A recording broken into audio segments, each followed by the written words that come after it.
What's up, y'all? Shabbat Shalom. I hope you're doing well. We're here for our weekend reflection message. So let's get into it. I went out into the woods today foraging for the mushrooms from yesterday. I cross-referenced all of my gatherings yesterday and found out that the orange ones were jack-o'-lanterns and toxic. So I got rid of those, but I have a haul of exquisite oyster mushrooms that is probably 1.5 to 2 pounds. So I'm excited. I'm gonna make some of them tonight. I will include some pictures in the video at the end, so stay tuned. And yes, I've been filming to the 2026 prediction series, so that will be coming out when it is finished, but I will let you guys know how that is developing. And after this, I'm going to make spaghetti and hopefully film for 2026 prediction series and watch some Kabbalah classes and chill. So let's get into it. All right. So actually, I'm going to take you guys through the cards. I'm going to pause and let you listen to the audio, and then we'll come right back in. So from the Radiant Sun Oracle, we have Saturn in Virgo, which is isolation. We have Mars in Taurus, which is defense.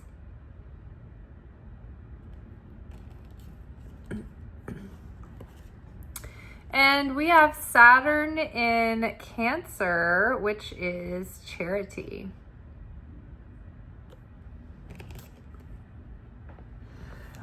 Underneath isolation, we have the Eight of Cups.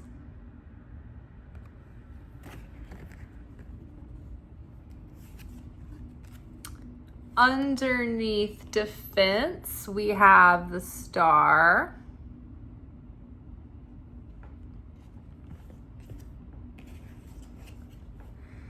And underneath charity, we have Page of Cups. All right, I'm going to pause this really fast and we'll be right back. Wow, a lot is happening right now. Astrologically speaking, Saturn is in opposition with the moon, but simultaneously trining with the sun. Karma has come home to roost, and what has been hidden is being revealed. Plus, Mercury is in the microwave again. Ugh.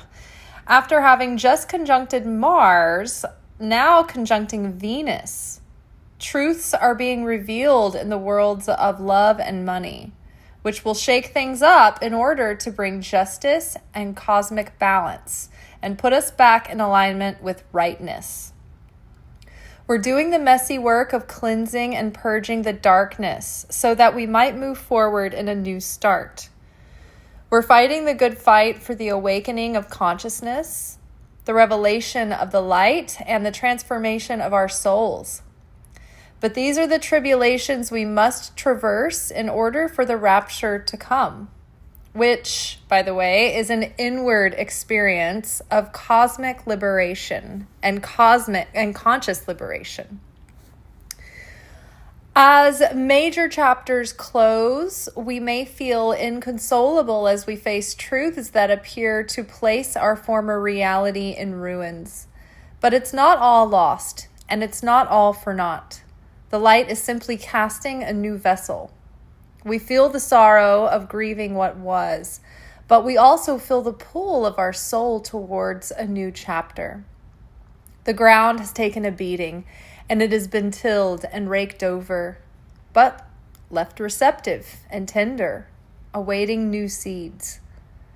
We are in a potent threshold.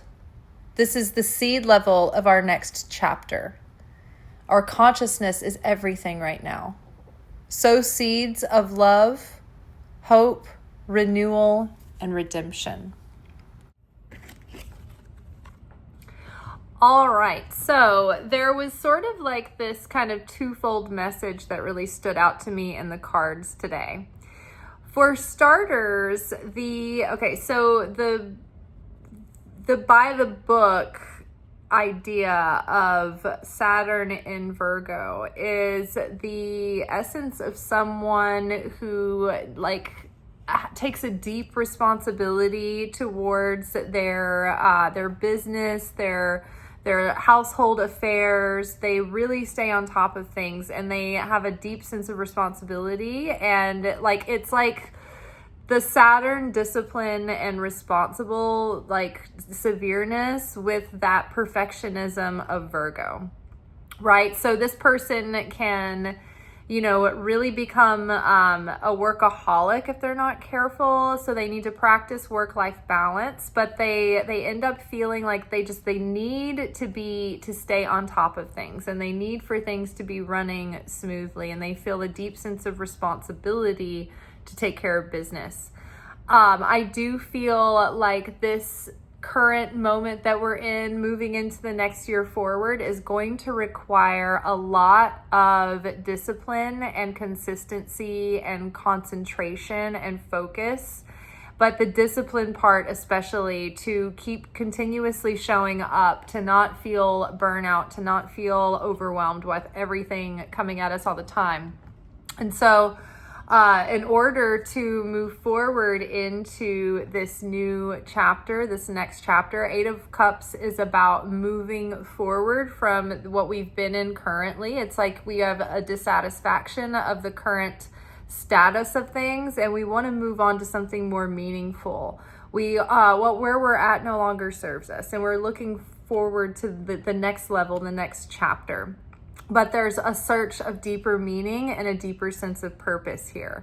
And so what we need to do, we feel a little bit, if we feel a little bit unanchored, we need to just anchor back in and get grounded and be pragmatic and be disciplined and very intentional about moving forward and staying focused.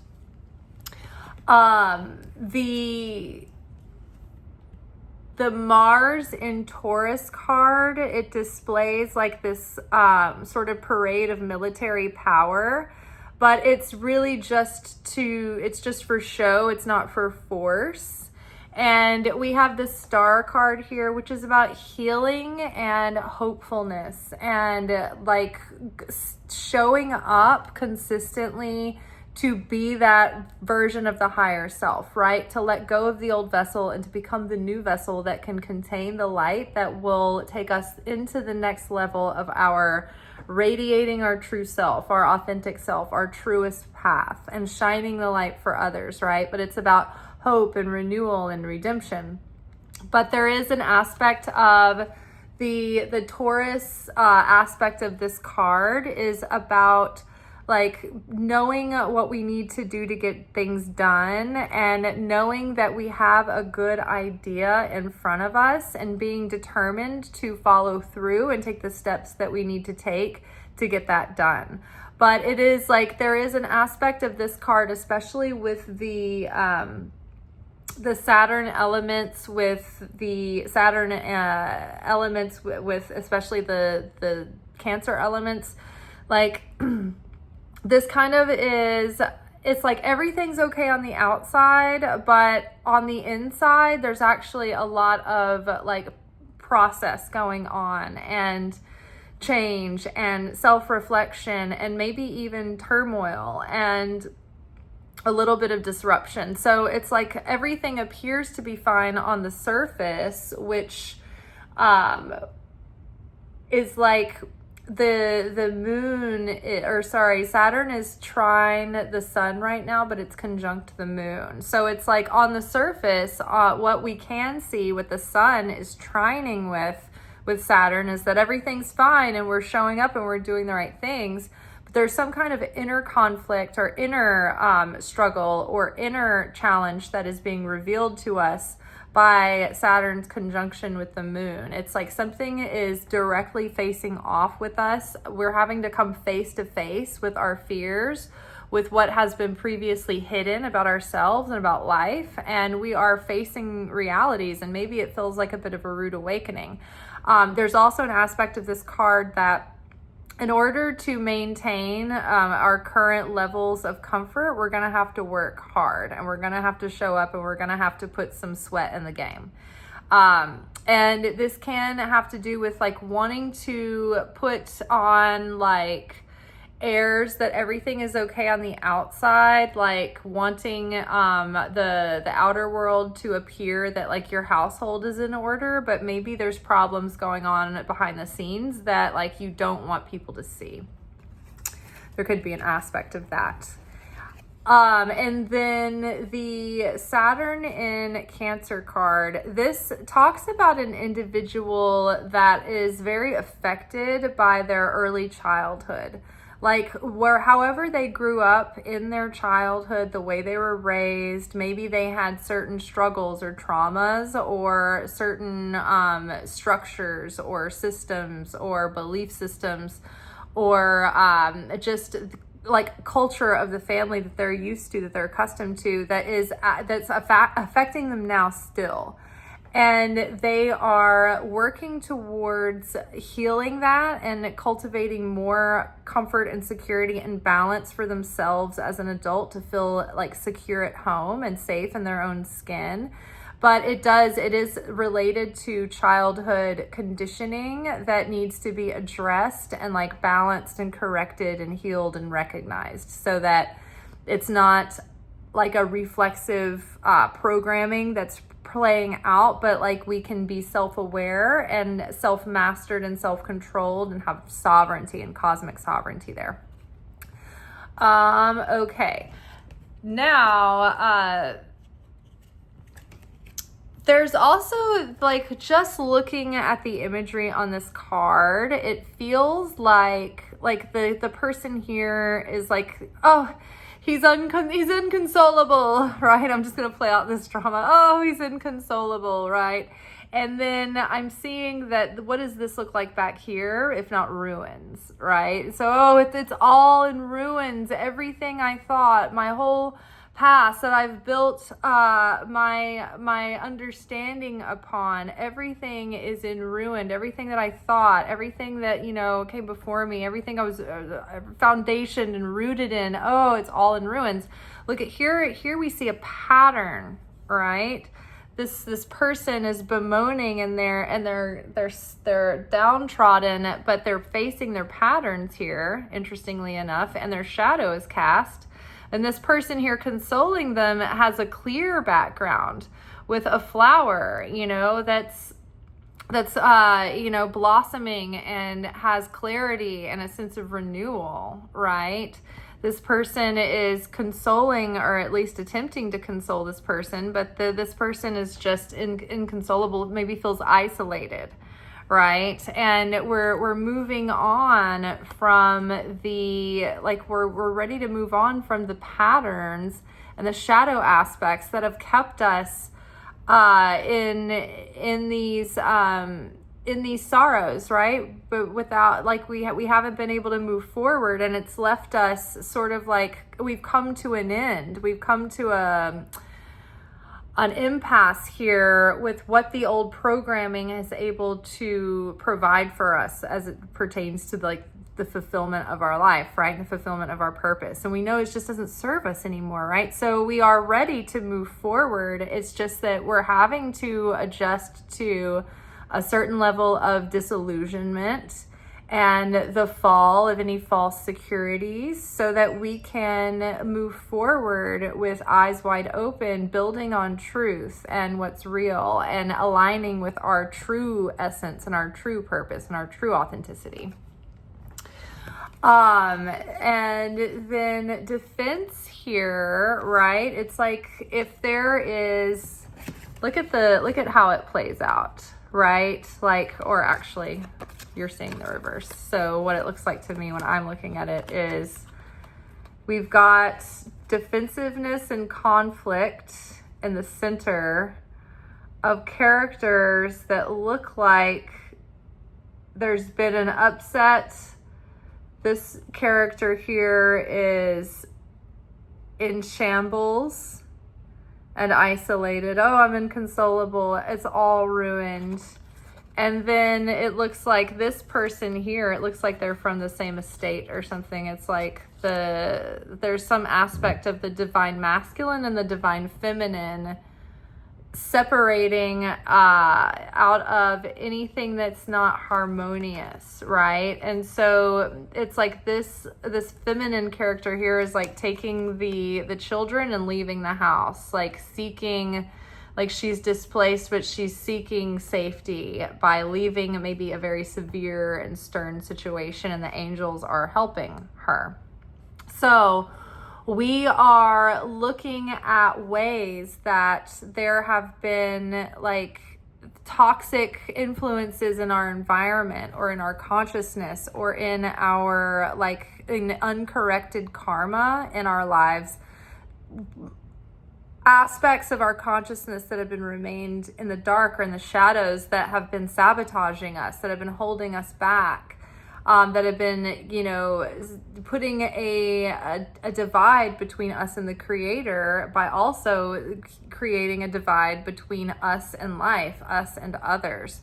So it's like we're seeing more clearly now what has been standing in the way, what has been creating barriers, what has been slowing us down, what has been sabotaging our efforts up until now. And so now we're learning how to correct that and move forward into this next chapter, into this new beginning, very conscious and consciously co-creating from seeds of hopefulness and renewal and optimism and love and creation and creator consciousness and cause consciousness, not affected, not reactive energy and fear and doubt and, you know, prejudice, right?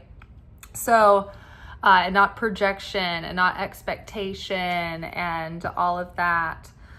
So we are understanding what needs to be done in order for our dreams to come to fruition, in order for us to finally like put the past behind us, put old wounds in, you know, behind us, finally heal them and purge ourselves of their influence in our life so that we can move forward, so that we can, you know, do what needs to be done to accomplish what's been put within us to accomplish, right? Our soul is like on the one hand, like grieving what it is moving away from because it's mourning that the death of the old that can't go any further, but it's also excited and enticed and being lured into the next chapter that it's being called towards with great desire.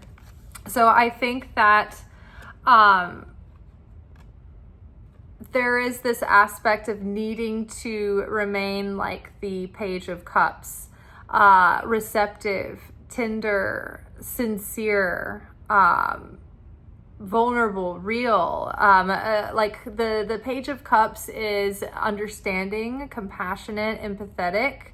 They're a good listener. They're creative. They're sensitive. They are receptive. You know, they're not you know, like they're not like super in your face, right? Sometimes, you know, we have to have this energy, this masculine energy of pushing forward, making it happen, you know, but then we also have to balance that with being receptive and letting like God set the pace and doing everything that we can to give to the co-creation process, but then ultimately surrendering and understanding that even what is meant to be ours, we can't hurry on and reach for that and grab at it. We have to wait for God to allow us to receive that thing. So we stay receptive. We do our best to take action and do our part, but ultimately we have to surrender and trust in the timing and in the delivery and in the how and in the who and the why and the what for, right? So, and that's what I started to talk about yesterday with Abraham this week. The message is about when we see something that we know is destined to be ours, we have the certainty and the faith to have the confidence to not run after it and grab at it, but to have the trust that it will align and come through for us if it's truly meant to be ours. And so what happened is that Abraham happened upon this cave, and the cave really spoke to him, and it stood out, and he saw all this light in this cave, and he smelled like these heavenly smells coming from the cave. And he just had a feeling that this cave was supposed to be his. And he saw it as a future burial place for his wife and him and future generations to come. And this man that owned the cave didn't really know that it was anything special. Like, to him, it was just like a part of his property.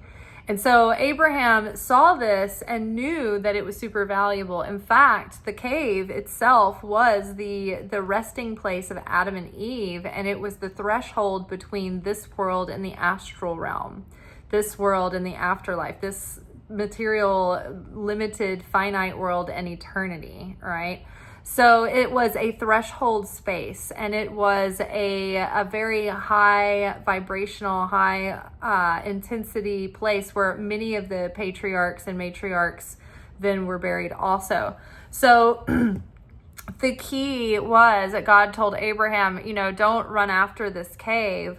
Just be nonchalant about it and inquire about other parts of the property. And so Abraham did. He went to Ephron, and he was like, didn't say anything about the cave he wanted, but he looked at other parts of the property. He's like, I think I'm looking for a burial spot for me and my wife. And he just made it not big of a deal, right? No big deal. And I think he waited a long, many years before he actually even acquired the cave. But ultimately, I think it was 30 years, he did acquire that cave, and for a lot less than what it was worth, because Ephron, the owner of the cave, had no idea.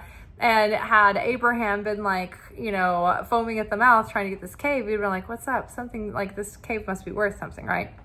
So even though Abraham knew how valuable this cave was, how unique it was, what a treasure and a sacred place it was, and how tempting that would be to want to say, oh my gosh, I've got to get this before anyone else does. I've got to secure this. I've got to control the situation. Instead, he said, you know what? God intends for me to have this. This has got my name all over it, right? I can smell the sweetness of this cave. I know that it is mine. I have absolute trust that it will just unfold exactly the way it's supposed to, and it will, and it did. So that is, that's what I was trying to talk about yesterday. I think I got sidetracked, but that is basically the energy for this week, is having the trust in knowing that what is meant for us will not pass us by. It cannot pass us by. And what is not meant for us, even if we force it to happen, it's never going to be quite right. It's always going to have a bit of chaos attached to it. So we can rest in the certainty that things are coming together all in good timing, and that we just keep showing up and doing our part, doing our half, proactively, with optimism and excitement and gratitude and appreciation. What we appreciate grows and appreciates. Literally, it grows in value. But when what we don't recognize and what we don't appreciate, it's like it doesn't even exist. It withers, it dwindles. It's like it's not even real, right? So we need to focus this week on what we appreciate, and focus and concentrate on the results that we want and what we want to happen, right? I also started telling the story yesterday. I don't know whether I got sidetracked, but recently I was just thinking about how much I wanted some wild oyster mushrooms. I wasn't even thinking coherently, I want to find wild oyster mushrooms in the woods. I was just thinking about the fact that the ones we have at work were, although locally cultivated and clean, they are also very I don't know, very tamed, almost overly cultivated looking. They don't have enough wildness or organicness to them. They're not as super meaty as the wild ones.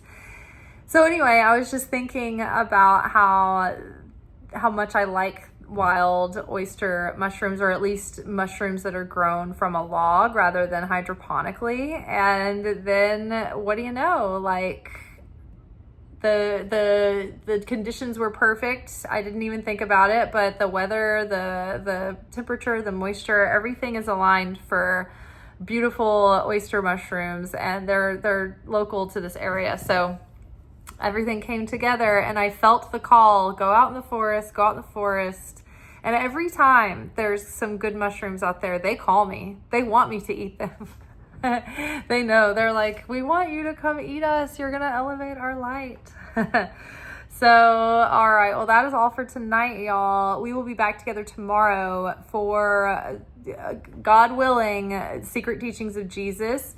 We're in the Gospel of Mary. There have been a couple of things going on the last couple of weeks where I've been in hiatus because I didn't want to skip out on the portion. I've been really loving the Gospel of Mary, so I wanted to give it my all and give it a lot of good quality attention and time and energy, and I didn't want to force it to make it happen. So hopefully, if all goes like according to normal plan, then tomorrow night we'll be back together for Secret Teachings of Jesus. Until then, peace.